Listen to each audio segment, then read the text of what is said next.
بسم اللہ الرحمن الرحیم۔ السلام علیکم۔ Welcome to Islamic stories. ٹولیاں لوٹ لوٹ کر فوج میں آئیں اور لوگوں کو یہ نامبارک خبر سنائی۔ جس نے بھی سنا دنگ رہ گیا کہ بخدا یہ بالکل ایک نئی چال چلی جس کا عرب میں تو کبھی رواج تھا ہی نہیں۔ مسلمانوں کو معلوم ہو گیا کہ دشمن آ گئے ہیں، چنانچہ وہ اپنی چوکیوں پر چوکنے ہو گئے اور کوہ صلہ کے دامن میں ایک سرخ خیمہ بھی نصب کیا گیا جس میں پیارے نبی صلی اللہ علیہ وسلم تشریف لائے اور وہاں بیٹھ کر جنگ کا نقشہ بنایا۔ اسلامی فوج 3000 تھی۔ اس کو آپ صلی اللہ علیہ وسلم نے کئی حصوں میں تقسیم کیا۔ کچھ ٹولیاں خندق کی دیکھ بھال پر مقرر ہوئیں۔ خندق کے جن حصوں پر زیادہ اندیشہ تھا وہاں بھی کچھ لوگوں کو پہرا لگایا گیا اور بقیہ فوج دشمن کے مقابلے میں صف آرا ہوئی۔ یہ دونوں فوجیں آمنے سامنے تھیں۔ قریش نے بہت کوشش کی کہ خندق پار کر لے لیکن ناکام رہے۔ جانباز مسلمانوں نے اس طرح تیر برسائے کہ ان سے کچھ نہ بن پڑا۔ بالآخر تاب نہ لا کر وہ پیچھے ہٹ گئے۔ اب انہوں نے خندق کے اس پار سے تیروں کی بچھاڑ کر دی۔ پھر شام ہو گئی اور وہ اپنے ٹھکانوں پر چلے گئے۔ صبح ہوئی تو قریش نے پھر خندق پار کرنے کی کوشش کی لیکن اس دن بھی ناکام رہے۔ اب وہ غصے سے بکھلا گئے اور تلملاتے ہوئے ہونٹ چباتے واپس آ گئے۔ انہیں اب یقین ہو گیا کہ ہمارا سارا کیا دھرا برباد ہو گیا۔ آندھی طوفان کا بھی زور تھا اور سردی بھی بلا کی تھی کہ جسم کٹے جا رہے تھے، رگوں میں خون جما جا رہا تھا، اس لیے وہ غصے سے بدحواس تھے۔ مسلسل ناکامی اور موسم کی سختی، فوج میں بے دلی پھیل گئی۔ جسے دیکھو یہی کہہ رہا تھا محمد صلی اللہ علیہ وسلم پر اب قابو کیسے پایا جا سکتا ہے۔ ہوئی ابن اخطب کا یہ حال تھا تو وہ بہت ڈرا۔ اس نے فوج کو اکٹھا کرنے کے لیے انتھک کوشش کی تھی اور نہ جانے کن کن مصیبتوں سے سارا انتظام کیا تھا۔ چنانچہ وہ گھبرا اٹھا اور سوچنے لگا اگر فوج میں یوں ہی بے دلی پھیل گئی اور سپاہیوں کے حوصلے پست ہوتے گئے تو کیا ہوگا؟ تب تو ساری کوشش مٹی میں مل جائے گی۔ اس کے لیے تو فوراً کچھ کرنا چاہیے۔ چنانچہ وہ دوڑا اور ابو سفیان کے پاس آیا اور اس نے کہا میری قوم قریظہ میں تمہارے ساتھ ہے اور ان کی طاقت کا حال تمہیں معلوم ہی ہے۔ ابو سفیان بولا تو دیر نہ کرو، جلدی دوڑ کر جاؤ اور ان سے کہو کہ محمد صلی اللہ علیہ وسلم سے معاہدہ توڑ دیں۔ اب ہوئی تیزی سے بنی قریظہ کی طرف لپکا کہ کسی طرح اس کو پھسلائے، ان کو غداری پر تیار کر لے اور انہیں توڑ کر اپنے میں ملا لے۔ بنی قریظہ کے سردار کو محسوس ہو گیا، چنانچہ فوراً اس نے قلعے کا دروازہ بند کر لیا اور ہوئی سے ملنے میں بھی گوارا نہ کیا کیونکہ وہ تاڑ گیا تھا کہ ہوئی کیوں آ رہا ہے۔ ہوئی پہنچا تو اس نے آواز دی اور قسم دے دے کر دروازہ کھولنے کے لیے کہا۔ جوش دلانے کے لیے اس نے یہ بھی کہا مجھے معلوم ہے تم نے کیوں دروازہ بند کیا ہے، تمہیں ڈر ہے کہیں میں بھی ناپیالہ میں شریک ہو جاؤں۔ یہ سن کر کعب کو غیرت آ گئی، اس نے دروازہ کھول دیا۔ ہوئی سے کہا واہ رے کعب، دیکھو میں تمہارے لیے کتنی بڑی عزت و شہرت لے کر آیا ہوں اور فوجوں کا ایک سمندر لایا ہوں، ٹھاٹھے مارتا ہوا سمندر۔ سارا عرب امٹ آیا، قریش اور غطفان کے بھی سردار آئے، سب ایک محمد صلی اللہ علیہ وسلم کے خون کے پیاسے ہیں، سب نے وعدہ کیا ہے کہ کام تمام کیے بغیر یہاں سے ٹلیں گے نہیں۔ کعب نے کہا بخدا تم میری ناک کٹانا چاہتے ہو، میں تو محمد سے معاہدہ کر چکا ہوں، اب معاہدے کی خلاف ورزی مجھ سے نہ ہوگی۔ محمد صلی اللہ علیہ وسلم نے ہمیشہ میرے ساتھ وفاداری کی ہے۔ مگر ہوئی اب بھی مایوس نہ ہوا اور وہ بار بار کعب کی غیرت کو بھڑکاتا اور اس سے کہتا کہ آج پوری قوم کی لاج رکھنا تمہارے ہاتھ میں، اس کی عزت بھی تمہارے ہاتھ میں اور اس کی ذلت بھی تمہارے ہاتھ میں ہے۔ اب تم ہی سوچ لو، دیکھو یہ موقع ہاتھ سے جانے کا وقت نہیں ہے۔ بے جھجک تم محمد صلی اللہ علیہ وسلم کا معاہدہ توڑ دو اور فوجوں کا راستہ دو، وہ سیلاب کی طرح بڑھیں گے اور منٹوں میں محمد صلی اللہ علیہ وسلم اور ان کی فوج کو کھلیان کر دیں گے۔ پھر پورے عرب پر ہمارا اثر ہوگا، اپنے مذہب کے لیے راستہ صاف ہو جائے گا اور مدینہ کی ساری دولت اور جائیداد پر بھی قبضہ ہو جائے گا۔ اس بار کا وار بیکار نہ گیا اور اب ہوئی کا جادو چل گیا اور کعب اپنی مروت کو ذبح کرنے پر راضی ہو گیا، لیکن ابھی وہ ہچکچا رہا تھا اور غداری کا برا انجام اسے ستا رہا تھا۔ وہ سوچنے لگا کہ اگر کہیں قریش و غطفان ہار گئے تو کیا ہوگا؟ وہ لوگ تو اپنا راستہ پکڑیں گے اور میں تنہا رہ جاؤں گا، پھر تو میری بری درگت بنے گی اور بنو نذیر اور بنو قنقاع کی طرح میں بھی ذلیل ہو جاؤں گا۔ لیکن جلد ہی یہ اندیشہ بھی دور ہو گیا، کیونکہ ہی نے کہا، خدا نخواستہ اگر ہم ہار گئے اور قریش میدان چھوڑ کر بھاگ نکلے تو میں خیبر چھوڑ دوں گا اور یہیں آ کر تمہارے ساتھ رہوں گا اور جو کچھ سامنے آئے گا تمہارے ساتھ ہی جھیلوں گا۔ یہ باتیں سن کر کعب کو اب بالکل اطمینان ہو گیا اور وہ غداری کرنے کے لیے تیار ہو گیا۔ اب کیا ہوئی؟ کامیابی سے مسرور فوج میں پہنچا، وہاں لوگوں کو یہ خوشخبری سنائی اور اب اسے یقین تھا کہ فتح اپنے ہاتھ میں، اور اب صرف اتنی ہی دیر ہے کہ بنی قریظہ تیار ہو لیں۔ قریظہ کی غداری کی خبر آنن فانن پھیل گئی۔ یہ خبر مسلمانوں پر بجلی بن کر گری۔ مسلمانوں کے لیے یہ ایک نئے خطرے کی گھنٹی تھی، کیونکہ اب ان کا لشکر بھی خطرہ میں تھا، رسد رسانی کے لیے بھی اب کوئی راستہ نہ تھا اور دشمن کا اندیشہ بھی بڑھ گیا تھا، کیونکہ حملہ کے لیے نیا راستہ کھل گیا تھا اور اس راستے سے دشمن کے لیے شہر میں گھسنا بالکل آسان تھا۔ پیارے نبی صلی اللہ علیہ وسلم نے تحقیق کے لیے ایک آدمی دوڑایا۔ وہ پہنچا تو بڑی دھوم دھام تھی، ایک عجیب و غریب جوش و خروش تھا اور ہر ایک جنگ کی تیاریوں میں مصروف تھا۔ آپ صلی اللہ علیہ وسلم نے اطمینان کے لیے پھر سعد بن عبادہ اور سعد بن معاذ کو بھیجا کہ قریظہ کے سرداروں سے مل کر بات کریں۔ سعد بن عبادہ خزرج کے سردار تھے اور سعد بن معاذ اوس کے، یہ قریظہ کے حلیف بھی تھے۔ ان دونوں سے آپ صلی اللہ علیہ وسلم نے فرمایا، اگر خبر صحیح ہو تو آ کر چپکے سے بتانا کہ مسلمانوں میں بے دلی نہ پھیلے، ورنہ بلند آواز سے اعلان کر دینا۔ یہ لوگ وہاں پہنچے تو بہت افسوسناک حالت دیکھی، کیونکہ وہ لوگ بے وفائی اور غداری کا فیصلہ کر چکے تھے اور سردار کی حالت تو سب سے زیادہ شرمناک تھی اور وہ پوری بے باکی سے آپ صلی اللہ علیہ وسلم کی بے ادبی کر رہا تھا۔ اس بدبخت نے یہاں تک کہا، کون ہے اللہ کا رسول صلی اللہ علیہ وسلم، ہم سے محمد صلی اللہ علیہ وسلم کا کوئی عہد معاہدہ نہیں۔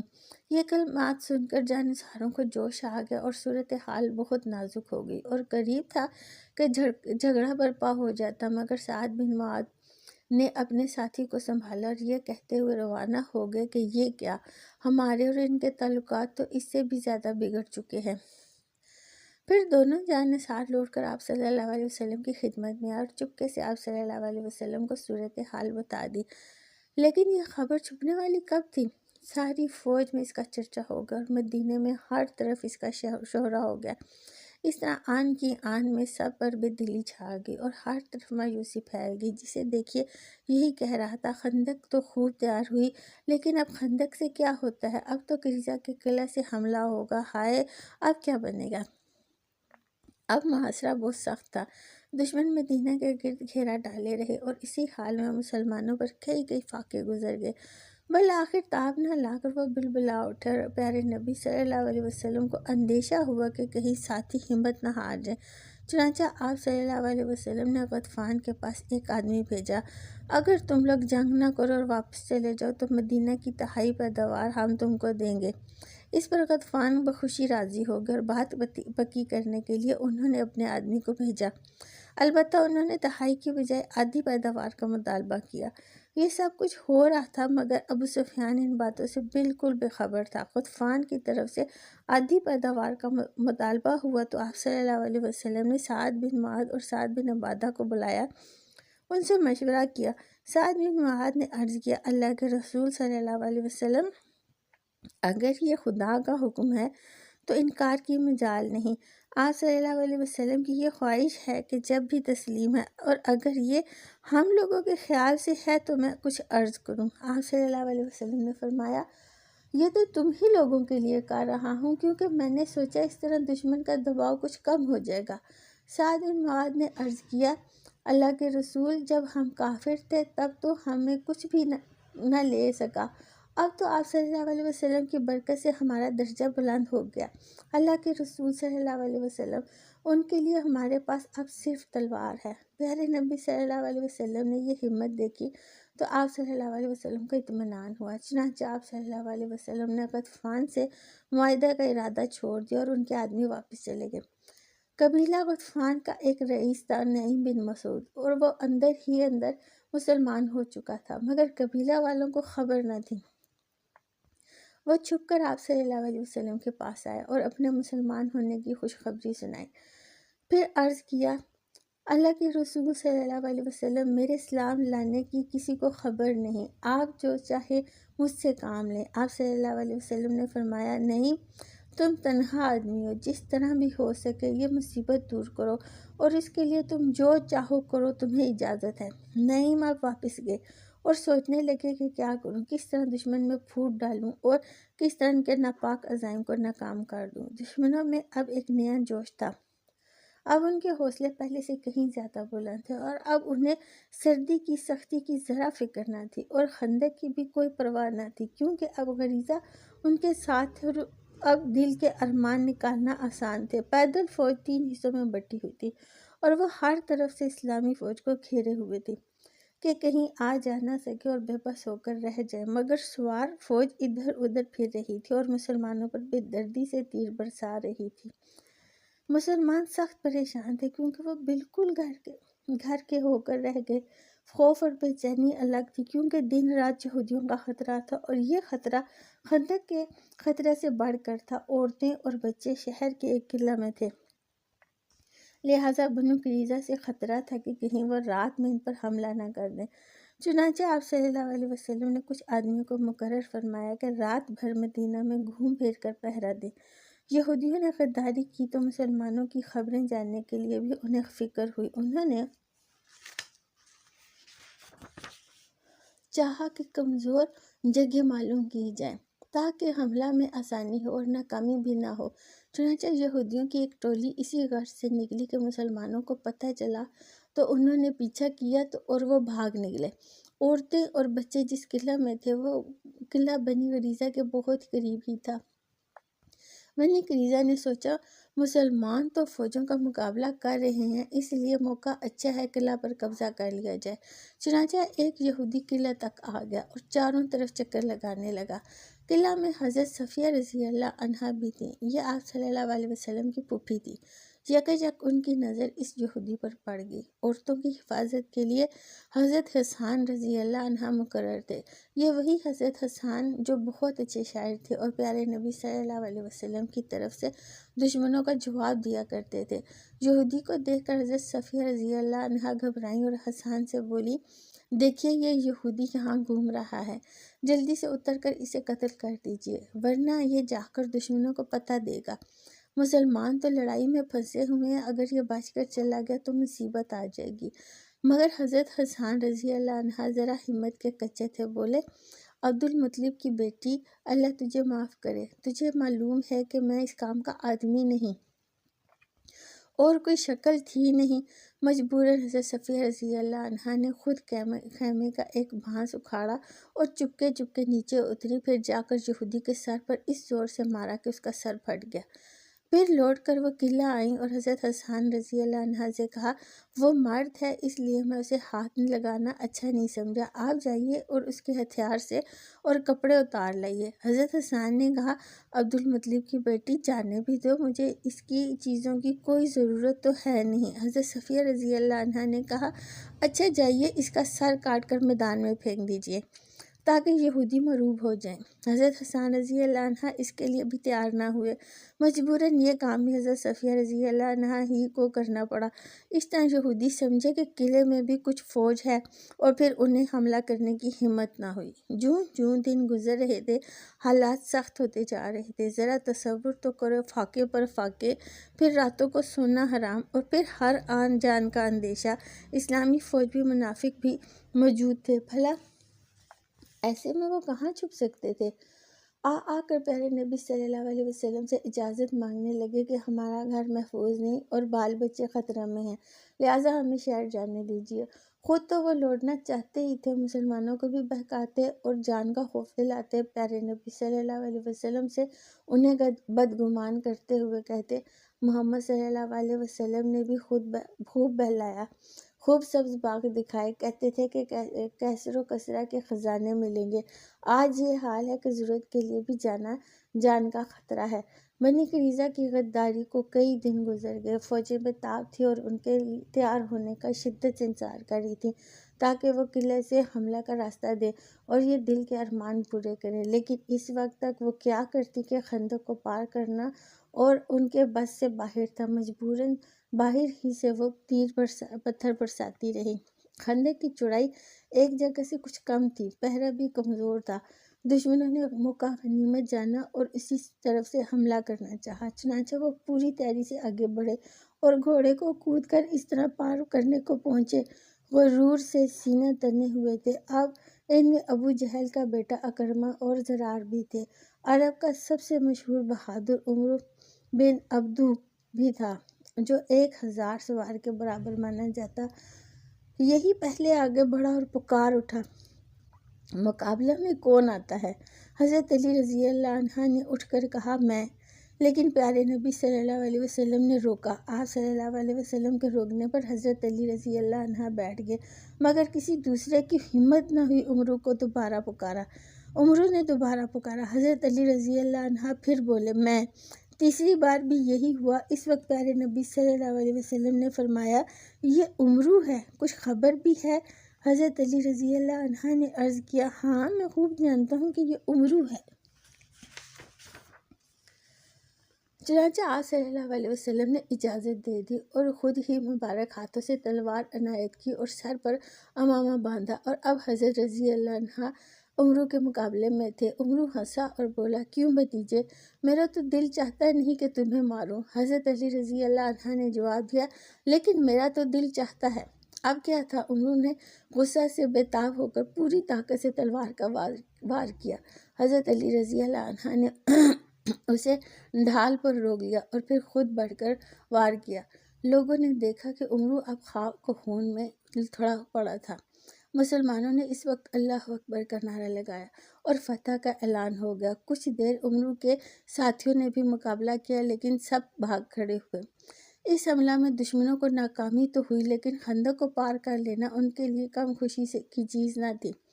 چنانچہ اب بہتوں کے حوصلے بڑھے اور دوسرے بہادروں نے بھی جان پر کھیلنے کا فیصلہ کیا اور خندق کے اس پار جا کر مسلمانوں سے مقابلہ کرنا چاہا۔ سورج ڈوب چکا تھا اور تاریکی پھیل چکی تھی۔ اس وقت دشمنوں کا ایک دستہ خندق کی طرف بڑھا۔ آگے آگے نامی گرامی بہادر نوفل تھا۔ خندق پر پہنچ کر نوفل نے گھوڑا کو کودایا تو اس پار جائے، مگر گھوڑا خندق میں گرا اور نوفل کا سر پس کر رہ گیا۔ یہ عبرت ناک انجام تھا، لہٰذا اب ساتھیوں کو کہاں ہمت ہو سکتی تھی، الٹے پاؤں وہ واپس ہو گئے۔ ابو سفیان کو اطلاع ہوئی تو اس نے مسلمانوں کے پاس کہلایا کہ نوفل کی لاش واپس کر دی جائے اور بدلہ میں خون بہا 100 اونٹ ملے گا۔ پیارے نبی صلی اللہ علیہ وسلم نے جواب دیا، اٹھا لے جاؤ اسے، ہمیں اس کا خون بہانی چاہیے، اس کی لاش بھی پلید ہے اور اس کا خون بہا بھی پلید ہے۔ چنانچہ مشرکوں نے اپنی لاش اٹھائی اور واپس چلے گئے، لیکن اب بھی وہ اپنی حرکت سے باز نہ آئے اور دن رات خندق پار کرنے کی کوشش کرتے رہے۔ اس کے لیے باقاعدہ ٹولیاں بنائیں اور خندق پر برابر منڈلاتی رہی۔ جہاں ایک ٹولی واپس جاتی، دوسری ٹولی آ پہنچتی۔ کئی راتیں مسلمانوں پر ایسی گزریں کہ خدا کی پناہ۔ گھروں میں عورتیں بے کل تھیں، بچے بے چینی میں تڑپ رہے تھے۔ اف، ذرا سوچو تو صحیح، اب ان جانشینوں پر کیا بیتی ہوگی جو بالکل خطرات کے نرغے میں تھے۔ لگاتار تیروں کی بچھاڑ ہو رہی تھی اور موت انہیں دبوچ لینے کے لیے بے-تاب کھڑی تھی۔ وقت بڑا ہی نازک تھا۔ عرب کی ساری طاقتیں ایک ہو گئی تھیں اور وہ حق کو مٹا دینے کے لیے اپنا سارا زور لگا رہی تھی۔ ایسے میں آپ صلی اللہ علیہ وسلم کا بھروسہ صرف خدا پر تھا۔ آپ صلی اللہ علیہ وسلم بالکل یکسو ہو کر خدا سے گڑ گڑاتے، ہاتھ پھیلا پھیلا کر مدد کے لیے دعائیں کرتے، صبر و ہمت کی بھیک مانگتے اور اسلام کو غالب کرنے کی درخواست کرتے۔ سروں پر موت منڈلا رہی تھی۔ دشمن طاق میں تھے کہ مسلمان ذرا بھی غافل ہوں اور وہ بے تحاشا ٹوٹ پڑے۔ ایسے برے وقت میں پیارے نبی صلی اللہ علیہ وسلم بھی لڑائی میں بہادرانہ حصہ لے رہے تھے۔ آپ صلی اللہ علیہ وسلم نے خندق کے مختلف حصوں پر فوجیں تقسیم کر دی تھی جو دشمن کے حملوں کا مقابلہ کرتی تھی۔ ایک حصہ خود آپ صلی اللہ علیہ وسلم کی نگرانی میں تھا۔ آپ صلی اللہ علیہ وسلم کو تیروں سے روک رہے تھے اور ذرا بھی ہٹ کر دم نہ لیتے تھے، اور اگر کوئی ضرورت پیش آ جاتی تو وہاں سے ہٹنا پڑتا تو اپنی جگہ کسی دوسرے کو کھڑا کر دیتے، پھر جو ہی ضرورت پوری ہو جاتی فوراً آ کر دوبارہ اپنی جگہ سنبھال لیتے۔ اس طرح ایک طرف تو آپ صلی اللہ علیہ وسلم ساتھیوں کو ڈھارس بندھا رہے تھے اور دوسری طرف بلند ترین انسانیت کا نمونہ بھی پیش فرما رہے تھے۔ لڑائی کا آخری دن بڑا ہی سخت گزرا۔ تمام دن زوروں کا مقابلہ رہا۔ دشمن نے ماہر تیر انداز خندق کو گھیرے ہوئے تھے اور بے تکان پتھر تیر برسا رہے تھے۔ مسلمان تھک کر چور چور تھے، بھوک پیاس سے بھی بالکل بدحال تھے، لیکن اپنی جگہوں پر پہاڑ کی طرح اٹل تھے اور ذرا بھی پیچھے ہٹنے کا نام نہ لیتے تھے۔ اس لڑائی میں مسلمانوں کا جانی نقصان بہت کم ہوا، البتہ انصار کا سب سے بڑا بازو ٹوٹ گیا۔ حضرت سعد بن معاذ جو اوس کے سردار تھے بڑی جان بازی سے لڑ رہے تھے کہ ایک دشمن نے موقع پا کر ان کے ہاتھ پر تیر مارا۔ تیر کچھ اس طرح لگا کہ ہاتھ کی ایک رگ کٹ گئی اور خون کا فوارہ جاری ہو گیا۔ اس وقت حضرت سعد رضی اللہ عنہ نے آسمان کی طرف نگاہ اٹھائی اور خدا سے التجا کی۔ اللہ اللہ، وہ التجا بھی کتنی پیاری تھی۔ اے اللہ، اگر قریش سے ابھی جنگ ہونی باقی ہے تو مجھے زندہ رکھ۔ جس قوم نے تیرے رسول صلی اللہ علیہ وسلم کو جھٹلایا ہے اور ان کو بے گھر کیا ہے، اس قوم سے زیادہ کسی سے لڑنے کی مجھے تم سے تمنا نہیں ہے، لیکن اگر اس سے اب جنگ نہیں ہونی تو مجھ کو اسی زخم میں شہادت دے دو، اور جب تک میری آنکھیں بنی قریظہ سے نہ ٹھنڈی ہو لے مجھ کو موت نہ دے۔ خدا کی رحمتیں ہوں سعد رضی اللہ عنہ پر، اور برا ہی ہو بنی قریظہ کے یہودیوں کا جنہوں نے غداری کی اور پیارے نبی صلی اللہ علیہ وسلم کے ساتھ بے وفائی کی۔ اگر وہ بے وفائی نہ کرتے اور وقت پر دھوکہ نہ دیتے تو اتنی خطرناک صورتحال کبھی نہ ہوتی۔ مسلمان سخت بے چین تھے اور خوف سے بالکل بدحال تھے، آنکھیں پتھرا گئی تھیں اور کلیجے منہ کو آ گئے تھے۔ پھر منافق غصہ سے تلملا رہے تھے اور ہونٹ چبا چبا کر کہہ رہے تھے، اللہ اور اس کے رسول صلی اللہ علیہ وسلم نے تو ہم کو دھوکہ دیا ہے۔ ہر طرف مایوسی پھیلی ہوئی تھی اور پوری فضا اداس تھی کہ ایسے میں دیکھا گیا کہ پیارے نبی صلی اللہ علیہ وسلم کا چہرہ خوشی سے تمتما رہا ہے، آنکھوں میں عجیب و غریب چمک ہے جو بے انتہا اطمینان کا پتہ دے رہی ہے۔ ایسا لگ رہا ہے جیسے فتح کا فرشتہ آپ صلی اللہ علیہ وسلم کے سامنے کھڑا ہو۔ مسلمانوں نے یہ دیکھا تو ان کے سارے غم دھل گئے، خوشی سے وہ کھل اٹھے، چنانچہ اب وہ فکر مند اور اداس نہ تھے بلکہ مطمئن اور بے غم تھے۔ ان کے چہرے دمک رہے تھے اور ہونٹ مسکرا رہے تھے۔ اب خدا کی رحمت کو جوش آ گیا اور اس کی مدد کا وقت آن پہنچا۔